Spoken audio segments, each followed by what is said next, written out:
What if the war you think is winding down is actually just getting started? Every week, someone tells you this is almost over.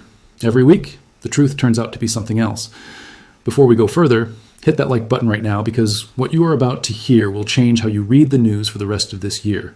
Subscribe if you want to stay ahead of the headlines instead of chasing them, and send this to one person who still thinks this war is almost finished. Here is where things stand today. Iran has said no again. Another peace proposal, another rejection. Iran is not backing down on its demand for full control over the Strait of Hormuz. And that single demand is the difference between a war that stays contained and a war that spreads into every gas station and grocery store on the planet. Meanwhile, the messaging coming out of Washington keeps flipping. One day, officials hint that a deal is close. The next day, the tone turns to threats of overwhelming force if Iran does not fold. Then, somewhere in between, there are reports that Iran is not waiting around. Strikes are being reported against American positions in the Gulf states, not after a U.S. attack, but before one. That is not the behavior of a country preparing to surrender. That is the behavior of a country preparing to fight. So let's ask the real question. Is this war actually ending, or is it just catching its breath before the next round? Think about how conflicts like this actually unwind in the real world, not in the version we see on the news, but in the version that shows up months later in official reports and history books. Wars rarely end with a single dramatic handshake. They end slowly, messily, often with several false stops along the way that get reported as the real end, only to fall apart weeks later. If you have been watching this conflict expecting one clean finish line, that expectation alone might be setting you up to misread everything that happens next. There's also a simple financial reason leaders in this situation want the public to believe things are calming down. A public that believes peace is close is a calmer public. Markets stay steadier. Political pressure eases. Approval ratings hold up better. None of that requires the war to actually be ending. It only requires enough people to believe that it is. That gap between what is said and what is actually happening on the ground is exactly where the story gets interesting. Most people believe the fighting is winding down because that is the story they keep hearing. Officials go on television and talk about progress. Analysts talk about a ceasefire being close. Prices at the pump ease up for a week or two, and everyone exhales. But underneath that calm surface, something very different has been happening. Military planners do not stand down during a real pause. They reposition. And what has reportedly been moving into the region over the past few weeks looks less like a peacekeeping force and more like a second wave. Additional fighter squadrons have reportedly been sent forward. Long-range bombers, the kind built for one purpose only, have reportedly been placed on standby, fueled and ready. That is not what a ceasefire looks like from the inside. That is what a countdown looks like. There's a pattern here that has played out before. After the last major round of fighting, some aircraft and crews were pulled back to the United States. People took that as a signal that peace was finally within reach. It was not. Within weeks, the same optimism collapsed because the underlying disagreement was never resolved. It was only paused. This is the trap so many people fall into. They mistake a pause in violence for the end of a conflict. But a pause is not peace. A pause is a chance to reload. And here is the part that should genuinely worry you. Every time leadership has appeared close to stepping back from this fight, something has pulled them back in. Whether it is pressure from allies who want the war finished on their terms, or political pride that will not allow a retreat to be framed as weakness, or simply a bet that one more massive strike will finally break the other side, the pattern keeps repeating. Big talk of peace, followed by a bigger push for one final knockout blow. That strategy has a name among people who study conflict and finance. It is called the gambler's fallacy. You lose a hand, so instead of walking away, you tell yourself the next hand will fix everything.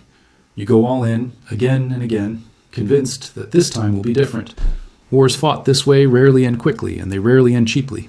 Think about how strange this pattern actually is when you say it out loud. Just the plan, repeated over and over, is to hit harder than before and expect a different result than last time. Anyone who has studied military history knows how often that exact plan has failed throughout the last century. An opponent who has already survived one massive wave of pressure tends to adapt, dig in, and prepare for the next one. Momentum does not always belong to the side with more firepower. Sometimes it belongs to the side that simply refuses to break. And there is a domestic angle to this pattern that rarely gets discussed honestly. Every time a leader commits to one more decisive strike, it becomes politically much harder to walk that decision back later.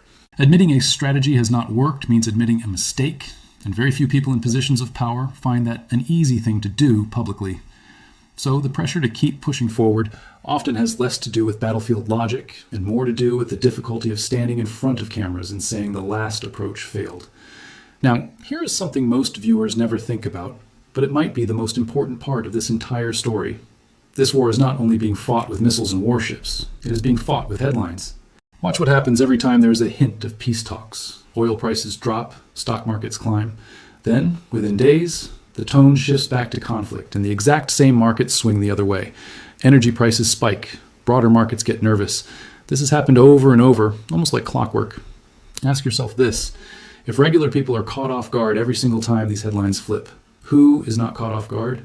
Who knew which way to trade before the announcement even hit the news? Because someone always seems to. This is where the story stops being just about tanks and missiles and starts being about your wallet. Every swing in oil prices touches the cost of everything you buy, from the food on your table to the price of shipping a package across the country. War headlines are not just news anymore. For some people, they are a trading signal. If this is opening your eyes to something you had not connected before, do me a favor and tap that subscribe button now. This channel exists to connect these dots before the mainstream conversation catches up, and there's a lot more coming. Let's talk about what is actually happening at the pump and on store shelves, because the numbers tell a story that headlines do not. There's a difference between the price you see quoted on financial news and the price a business actually pays when a tanker unloads its cargo. Several energy traders have pointed out that real-world delivered oil prices have been running well above the official benchmark number most people see on their screens. That gap matters because it means the pain of this war has already been building for months, even while public messaging insists things are calming down. Officials have leaned hard on strategic reserves to keep a lid on prices, releasing barrels held back for genuine emergencies just to keep the public calm.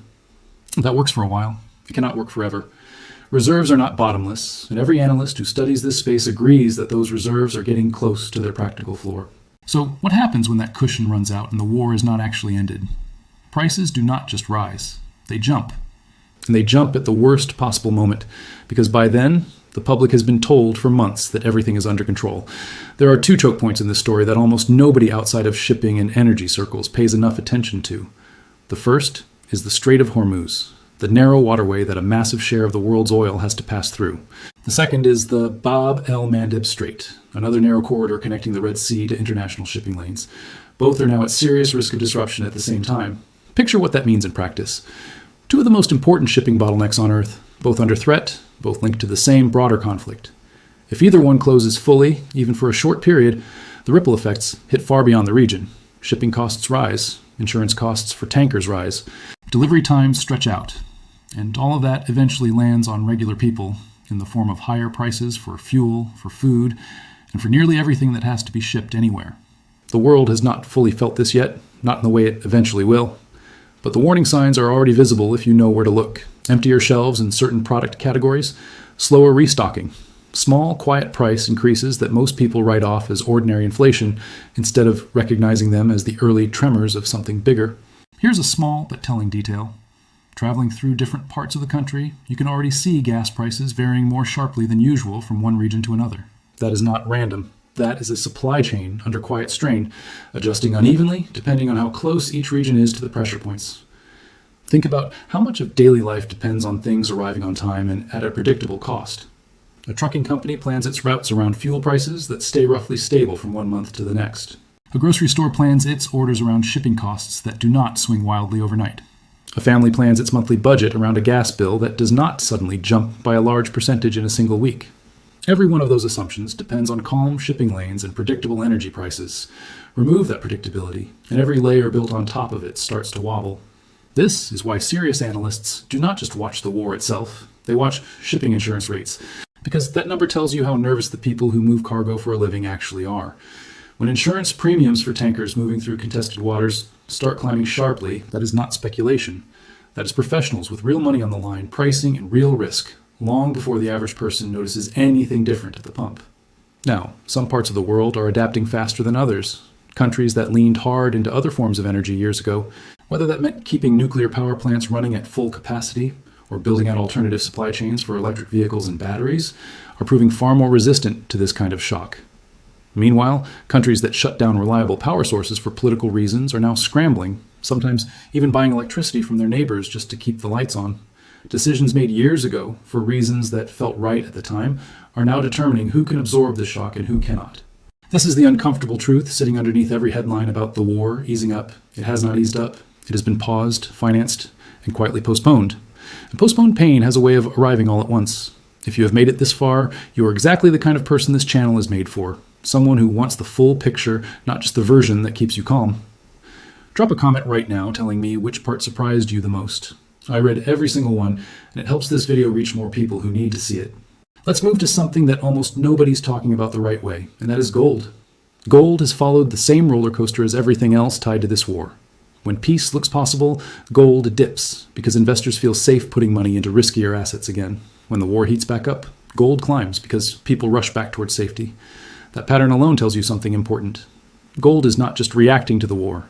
It is reacting to trust, or the lack of it. Here is the deeper story behind that number on the screen. National debt does not stay flat. It grows. And in recent decades, it has grown at a pace that dwarfs anything from previous generations.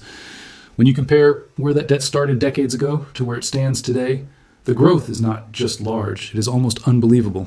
And every dollar of new debt is a dollar that eventually needs to be serviced, refinanced, or in the worst case, inflated away. Gold has a very simple relationship with all of this. There is only so much of it. Currency, on the other hand, can be created in enormous quantities whenever governments decide they need more.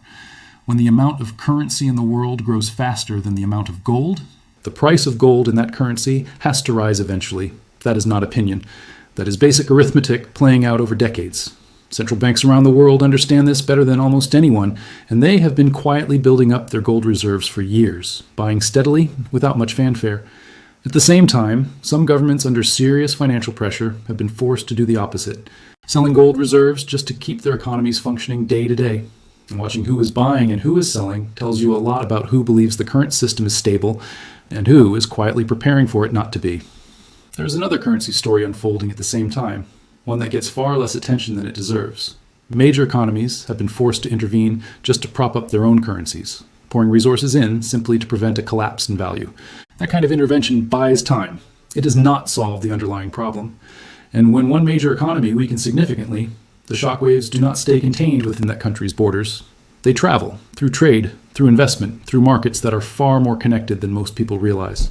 At the same time, in an unexpected twist, some analysts have started pointing to digital assets like Bitcoin as another form of insurance against currency instability. It is a controversial idea, and reasonable people disagree about how far it can go. But the interesting part is not whether Bitcoin becomes the new gold. The interesting part is why the conversation is happening at all. When smart, cautious people start seriously discussing alternatives to traditional currency, that itself is a signal worth paying attention to. It is worth noting that even in the middle of the conflict itself, there have been reports of digital currency being used as a workaround for payments tied to shipping through contested waters, at least until access was cut off entirely. Whether or not that becomes a lasting pattern, it shows how quickly people find new tools to keep commerce moving when the old system starts breaking down under pressure. There's also a strange and important detail in how interest rates and bond yields have been behaving. Under normal conditions, when interest rates rise, long-term bond yields tend to fall. That relationship is broken down. Yields have been climbing at the same time, and once borrowing costs cross a certain threshold, the amount of money required just to service existing government debt becomes staggering. In some estimates, larger than entire national defense budgets combined. When paying interest on debt costs more than defending the country, something in the system is under real strain. Different analysts have different predictions for where gold prices eventually land, but the underlying reasoning tends to agree on one point. If current trends continue without major changes, gold is heading meaningfully higher over the next several years. Some believe that path will be gradual. Others believe ongoing conflict and financial strain will accelerate the timeline dramatically. Either way, the direction of travel is the same. This is why so many experienced investors keep coming back to the same short list: gold, energy, cash reserves. Not because those are exciting, headline-grabbing choices, but because in uncertain times, boring and durable tends to outperform flashy and fragile. Think about what gold actually represents to people who lived through real currency crises in other parts of the world. It is not a trend or a trading strategy for them. It is something you can hold in your hand when the banking system freezes, when a currency loses half its value in a matter of months, when the promises printed on paper stop meaning what they used to mean. People who have never experienced that kind of collapse tend to treat gold as old-fashioned. People who have experienced it tend to treat gold as common sense. That difference in perspective matters more than most financial commentary admits. The countries quietly stockpiling gold right now are not doing it because they expect calm, stable decades ahead. They are doing it because they have either lived through instability before, or they are watching the warning signs closely enough to prepare for it now, rather than after it arrives. We are almost halfway through this story, and it only gets more important from here, so if you have not subscribed yet, now is the moment. This channel breaks down exactly this kind of complex, connected story in a way that actually makes sense, week after week. Let's zoom out from the Middle East for a moment, because this conflict is not happening in isolation. At the same time, tension between Russia and Ukraine has been escalating sharply. Ukraine has ramped up strikes on Russian energy infrastructure and other targets deep inside Russian territory. Russia has responded with heavier counterattacks, including strikes on the Ukrainian capital that reportedly caused civilian casualties. Meanwhile, there have been drone incidents and attacks affecting Russian territory as well, including reports of casualties from an incident involving a populated coastal area. Each side blames the other, and each escalation seems to invite the next one. The question everyone wants answered is simple. When does this end? And the honest answer is that nobody knows for certain, but there are patterns worth understanding. Russia's military capacity has grown substantially since the early stages of this conflict, not shrunk. Reports point to a significantly larger armed forces structure than existed years ago, continued investment in missile and defense technology, and repeated mobilization efforts bringing more personnel into service. Whatever the original goal of pressuring Russia into weakness was, the practical result looks very different from that intention. At the same time, reports describe serious strain inside Ukraine, with infrastructure damage mounting and difficulty maintaining troop numbers through recruitment. War fatigue is not just a phrase. It shows up in real, measurable ways, in economies, in populations, and in the ability of a state to keep functioning under sustained pressure. There is also a deeper historical layer to this conflict that explains why it is so difficult to resolve. Different regions within Ukraine have very different identities, different languages spoken day to day, and different historical relationships with both Russia and Western Europe. That internal divide is not new. It has existed for generations, and it makes any clean, unified national response to this war far more complicated than outside observers often assume. So will this war end this year, next year, or drag on longer? The honest answer depends on factors far outside any single battlefield. It depends on political stability in Europe, on how long Western nations continue supplying weapons and financial support, and on whether leadership on either side decides that continuing costs more than stopping. And that brings us to something genuinely important happening across Europe right now, something with implications far beyond this one war. Many European governments are facing serious political instability. Public trust in leadership has been eroding for years, driven by a combination of economic strain, energy insecurity made worse by this very conflict, and growing frustration with how difficult challenges have been handled. Some governments are described as sitting on genuinely shaky ground, with public patience running thinner than at almost any point in recent memory. History offers a warning here. Periods of major economic pressure combined with public distrust in leadership have, throughout history, led to significant political upheaval. That does not mean a repeat is guaranteed. It does mean the ingredients for serious instability are present in multiple countries at once, and that is worth watching closely because a Europe in political turmoil changes the entire calculation around this war, around energy markets, and around the broader global balance of power. None of this happens without consequences reaching back across the ocean. If a major economy weakens significantly, whether in Asia or in Europe, the financial system connecting all of these countries means the pain does not stay local. It spreads through trade relationships, through currency markets, and through investment flows that link nearly every major economy on Earth together. There is a reason this matters so much right now, more than in previous decades. Supply chains today are far more interconnected than they were even 20 years ago. A factory slowdown in one country can delay production on the other side of the planet within days, not months. A currency wobble in one region can trigger margin calls and forced selling in markets that have nothing directly to do with that country. The world built an incredibly efficient system over the last few decades, optimized for speed and low cost. What it did not optimize for was resilience during exactly this kind of overlapping crisis. A war, a debt problem, and a currency problem all unfolding at the same time. That is the uncomfortable part. Nobody wants to say out loud on the evening news. This is not three separate stories happening to line up by coincidence. It is one story with three visible symptoms, all pointing back to the same underlying strain on a global system that has been running on borrowed time and borrowed money for a very long while. If this story is starting to feel bigger than just one war in one region, that is exactly the point, and that is exactly why you need to be subscribed. Tap that bell as well, so you do not miss the next piece of this puzzle when it drops. Now let's talk about something most people avoid discussing honestly, and that is the state of military power itself. For decades, there has been a widespread assumption that current military strength is simply unmatched, untouchable, and permanent. That assumption is being tested in real time, and the results are not comfortable to look at. Sustained conflict exposes weaknesses that peacetime confidence tends to hide. Equipment gets stretched thin. Logistics chains get tested under real pressure instead of training exercises. And when the dust eventually settles, there is likely to be a difficult, honest reckoning about what actually worked, what did not, and how much needs to change. That kind of reckoning is never popular. Large institutions, including military ones, tend to resist major restructuring because change threatens careers, budgets, and long-standing ways of doing things. But avoiding necessary change does not prevent problems. It only delays the reckoning and makes it more painful when it finally arrives. Here's the part that connects directly back to everything we just discussed about debt and currency. If this war continues to strain government finances, and if borrowing costs keep climbing the way they have been, there will eventually be far less money available for everything, including defense. That means any future military rebuilding may have to happen during a period of financial scarcity rather than abundance. And that shift from abundance to scarcity tends to change societies in ways that go far beyond military budgets. When people who have grown used to comfort and easy access suddenly face real limits, frustration builds quickly. History shows that this kind of transition, when handled poorly, can lead to serious social and political unrest. This is why the commodities story matters just as much as the military story. Whoever controls access to essential resources, energy, minerals, and raw materials holds real leverage in a world where supply chains are under this much stress. Consider a simple but important fact. Many of the raw materials needed for modern technology, from electric vehicle batteries to advanced electronics, require refining capabilities that have not kept pace with demand in several major economies. It is one thing to have valuable minerals in the ground.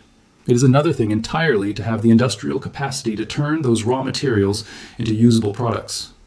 Countries that have invested heavily in refining and processing capacity hold a quiet but powerful advantage that most people never think about. There is also a strange irony worth pointing out here. Even in the middle of harsh public rhetoric between rival nations, trade relationships involving energy resources have continued in ways that surprise a lot of observers. Public statements and actual economic behavior do not always match. And that gap tells you something important about how much of this conflict is driven by genuine strategy versus how much is driven by public messaging. Experienced commodity investors tend to follow a simple rule. If it comes out of the ground and the world genuinely needs it, it holds real value, regardless of how flashy or exciting the headlines around it are. Food production, copper, uranium. These do not make for exciting news segments, but they tend to hold their value through exactly the kind of turbulence we are living through right now. Copper deserves special attention here, because almost nothing in modern life works without it. Every electric vehicle needs far more copper than a traditional car. Every new power grid upgrade needs copper. Every data center powering the technology boom of the last few years needs copper wiring running through its walls by the mile. Demand for copper is not slowing down, and the mines capable of supplying it are not opening fast enough to keep pace. That gap between demand and supply tends to show up eventually as price, whether the headlines are talking about war or not. Uranium tells a similar story from a different angle. Countries that spent years shutting down nuclear power for political reasons are now quietly reconsidering that decision, because nuclear power offers something that has become incredibly valuable in this environment: energy independence that does not depend on a shipping lane staying open or a pipeline staying intact. When countries start reversing decades-old energy policy in real time, that tells you how seriously they are taking the risks we have spent this entire video walking through. This is also why some analysts talk about building what they call resource independence, meaning reducing reliance on unstable international supply chains for the things a country genuinely needs to function. That includes energy. That includes essential minerals. And in an unstable world, that kind of independence becomes less of a talking point and more of a necessity. We are getting close to the end of this story, and the conclusion is more important than anything we have covered so far. So stick with me, and if this video has taught you something new, hit that like button before you go any further. It genuinely helps this channel grow.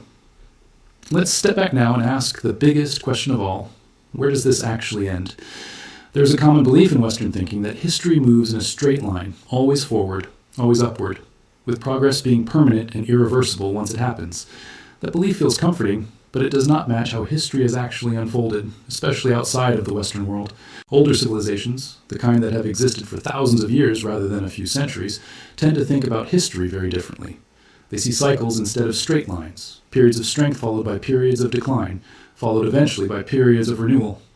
Nations with this kind of deep historical identity have been through collapse before, and they have rebuilt before more than once. That perspective matters enormously right now because several of the nations at the center of this global story fall into exactly that category.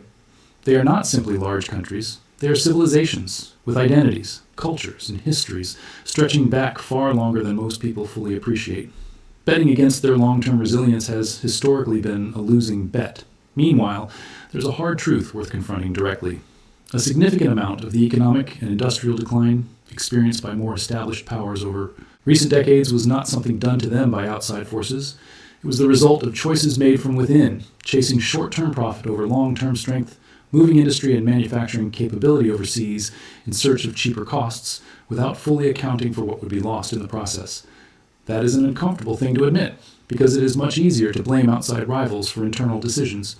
But real solutions only come from honest diagnosis, and the honest diagnosis here points inward as much as it points outward. Consider how strange it is that so much conversation focuses on external threats, while comparatively little focuses on internal repair. A bridge does not collapse because a rival country wished it would. A factory does not close because a foreign government forced the decision at gunpoint. Those outcomes come from choices made in boardrooms and policy meetings and in budget negotiations, often justified at the time as smart, efficient, and modern. Years later, the bill for those choices comes due, and by then, it is far easier to point outward than to look back at the decisions that actually led here. This is not a call to ignore genuine external threats, because those are real too. It is a reminder that strength starts at home. A country with a resilient economy, a functioning industrial base, and a population that trusts its own institutions is far harder to pressure from the outside than a country that has hollowed itself out while looking for someone else to blame. Rebuilding that internal strength takes longer than winning a single battlefield victory, but it lasts far longer too. So what would a genuinely different path forward actually look like? It starts with a serious, honest evaluation of overseas military commitments and a willingness to ask whether every single one of them is still serving a real purpose or whether some have simply continued out of habit and institutional momentum. It means investing seriously in rebuilding domestic, industrial, and scientific capability instead of assuming that capability will always be there when needed. It means recognizing that global influence in the coming decades will be shaped less by traditional military dominance and more by who controls critical resources, critical technology, and critical supply chains. None of that is easy. None of that happens quickly. But avoiding the conversation does not make the underlying problems disappear. It only pushes the reckoning further down the road, onto the shoulders of people who had no say in the decisions that created it. Here's the truth this entire story keeps circling back to, again and again. Every headline about this war being almost over should be met with a healthy dose of skepticism, not because peace is impossible, but because real peace requires real change. And real change is exactly what keeps getting postponed in favor of one more push, one more strike, one more attempt to force an outcome that has not come through diplomacy. Markets will keep swinging with every announcement. Oil will keep testing new pressure points. Gold will keep climbing as trust in paper currency keeps eroding. And somewhere in the middle of all of it, ordinary people, the ones who never asked for any of this, are the ones absorbing the actual cost, at the gas pump, at the grocery store, and in their long-term financial security. The question is not really whether this war ends. Wars eventually do end, one way or another. The real question is, what kind of world exists on the other side of it, and whether the decisions being made right now are building towards stability, or simply setting up the next crisis down the line. History has a long memory, even when headlines do not. The nations and the people who understand that, who prepare instead of just react, are the ones who tend to come out stronger on the other side of moments exactly like this one. Think about every major shift in history that felt sudden from the outside, but was actually years in the making underneath the surface. The signs were always there for anyone willing to look past the comforting headlines. Rising debt, strained supply chains, currency stress, political trust eroding a little more each year. None of these things happen overnight, and none of them announce themselves clearly until the moment they finally break through. By then, the people who are paying attention early are the ones with real options. The people who are not are the ones scrambling to catch up. That is really what this entire story comes down to. Not fear, not panic, but preparation. Understanding what is actually happening beneath the surface gives you something incredibly valuable in uncertain times. The ability to make decisions calmly instead of reacting in a crisis when it is already too late to plan properly. If this video gave you a clearer picture of what is really happening behind the headlines, that is exactly why this channel exists. Subscribe, share this with someone who needs to see the full picture instead of the easy version, and stay with me because this story is far from finished, and neither are we.